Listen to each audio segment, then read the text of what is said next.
Hola chicos, el día de hoy les traigo quizás la partida más bonita y espectacular del año 2023. Esta partida se jugó el 30 de marzo del 2023 de este año en Reykjavik entre un gran maestro llamado Simon Williamson, un gran maestro inglés, contra una mujer llamada Anastasia, chica ucraniana, en el abierto de Reykjavik, y les adelanto que es una partida espectacular. Y si se quedan hasta el final les tengo una sorpresa que estoy seguro que les va a gustar. Williams tenía las piezas blancas, empezó con D4, Anastasia planteó igual el peón dama, inmediatamente planteó el gambito de dama. Simon planteó la defensa eslava, se generó el intercambio de peones, continuó con el desarrollo, todo esto muy normal. Y aquí lo más común para las piezas blancas son dos opciones: el movimiento desarrollar el alfil a F4 o desarrollar el caballo. Y aquí Simon se sale de la teoría y hace un movimiento muy poco jugado en el cual avanza el peón F, el facu. Normalmente debilitar esta diagonal para tu rey no es tan buena idea, pero vamos a ver la intención de Simon en esta partida. Anastasia avanzó el peón de E, dándole salida a su alfil negro. Inmediatamente Simon golpea al centro con el peón de E. Se genera el intercambio de peones. Simon se queda con un centro muy sólido. Anastasia continúa con el desarrollo de su caballo. Simon hace lo propio.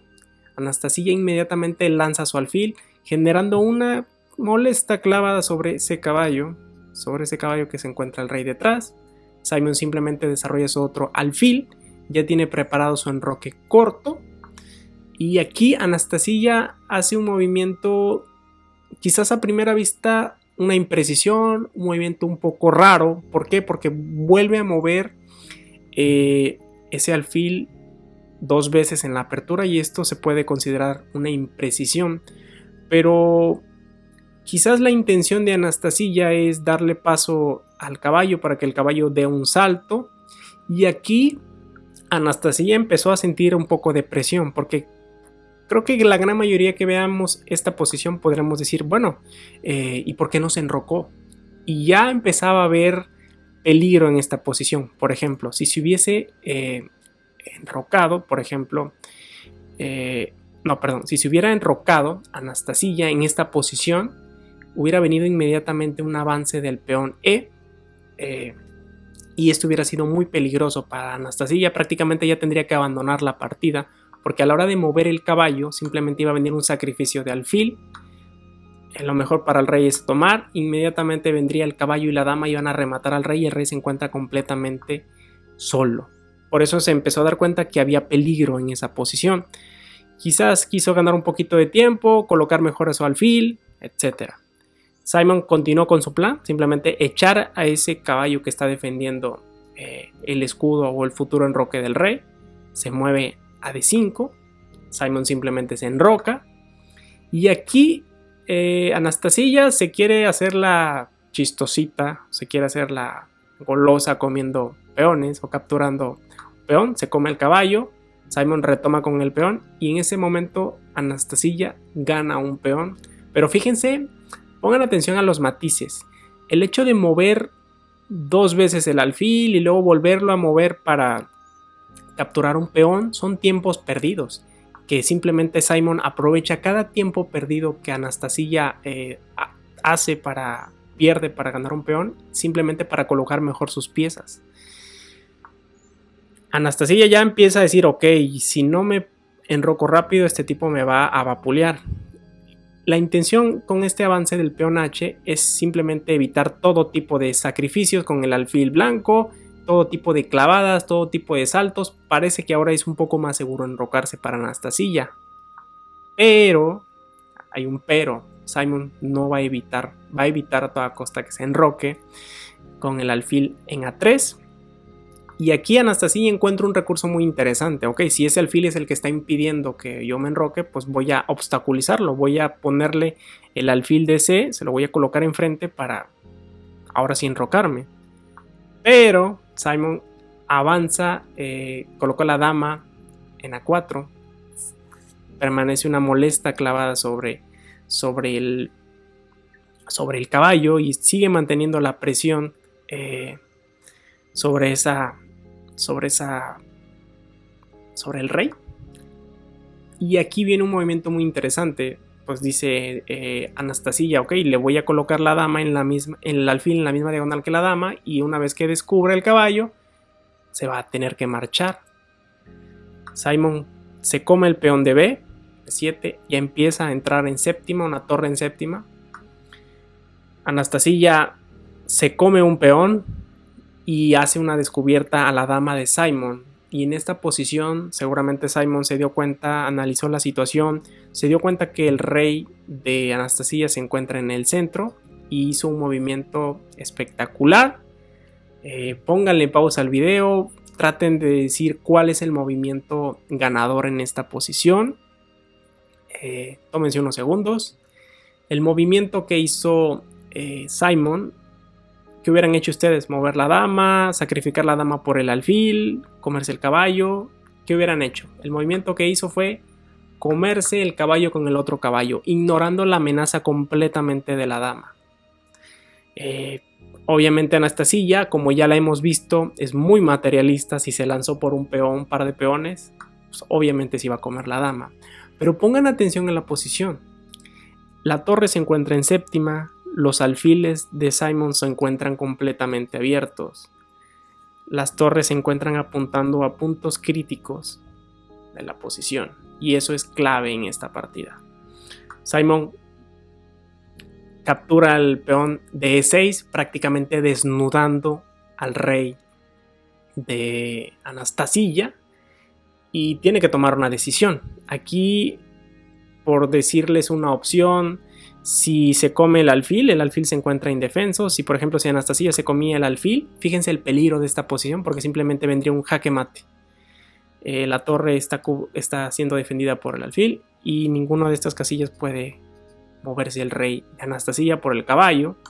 Entonces se tiene que andar con mucho cuidado. ¿Qué hace Anastasia en esta posición? Busca a la desesperada alguna clase de contrajuego. Mueve la dama a H4, pero simplemente Simon entra con la torre. No hay muchas buenas opciones. Está empezando a amenazar temas de mate. Simplemente Anastasia pone el alfil ahí para quitarle un poquito de poder a este alfil. Y el último movimiento que hizo en esta partida Simon fue dar este jaque. Y en este momento Anastasia abandonó la partida. ¿Por qué abandonó la partida? Porque ya no hay nada que hacer en esta posición, increíblemente. Pongan atención a las piezas de Simon. Las dos torres están muy activas, el caballo está ahí, el alfil está muy activo, el alfil blanco está muy activo. ¿Qué hubiera pasado si hubiera continuado? Simplemente vamos a pensar que Simon se come la torre. Simplemente hubiera venido alfil jaque, en G6, única y mate. Había muy pocas opciones y me parece una partida muy bonita, muy brillante, y como un par de imprecisiones hace que se vaya al carajo todo en la partida. Ahora sí les tengo un dato muy interesante, como les prometí al principio de la partida. Creo que muchos conocedores del ajedrez sabemos que el primer campeón del mundo del ajedrez fue Wilhelm Steinitz. Siempre se habla de él y todos lo ubicamos como un gran ajedrecista que inició los principios del ajedrez, el tema de los peones, pero recientemente me puse a investigar acerca del final de Steinitz y el final fue realmente triste y trágico. Resulta que él, cuando perdió la corona contra Emanuel Lasker, llegó a un estado depresivo increíblemente. Las personas de aquella época lo entrevistaron y un periodista simplemente le preguntó que cómo se sentía después de perder su campeonato y le confesó, le dijo que se sentía completamente destrozado.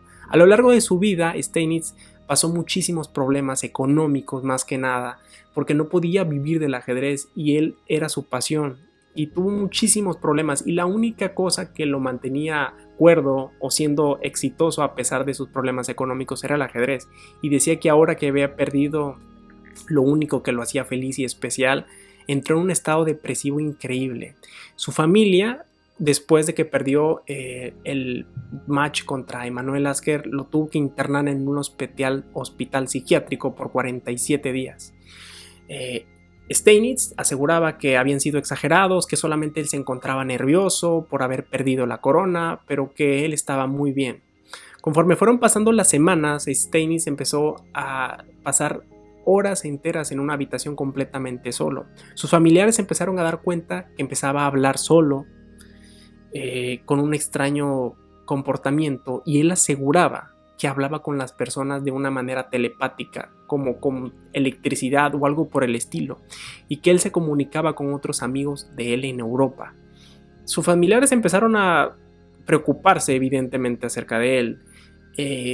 Además de perder la corona, prácticamente una de las pocas fuentes de ingresos que tenía Steinitz en aquel entonces era su venta de libros. La imprenta en aquel entonces, cuando él perdió la cordura, dijeron que no querían seguir vendiendo sus libros y prácticamente lo dejaron o lo mantuvieron en la pobreza completamente a Steinitz, y sus últimos días se mantuvo de una manera loca. Decía que jugaba con Dios y que le daba ventaja de un peón y que lo había vencido. Y quizás estos hechos de Steinitz, de Paul Morphy, que decían que sus últimos años eran estado de paranoia, quizás esto le dio un poco de mala fama al ajedrez, en el cual decían que las personas llegaban a volverse locas, se volvían obsesivas. Y pues, si no sabían este dato, espero que les haya parecido interesante acerca de Steinitz. Y pues nada, espero que les haya gustado mucho esta partida. Les voy a dejar aquí a un lado una partida más que estoy seguro que les va a gustar, y nos vemos en el siguiente video. Chao.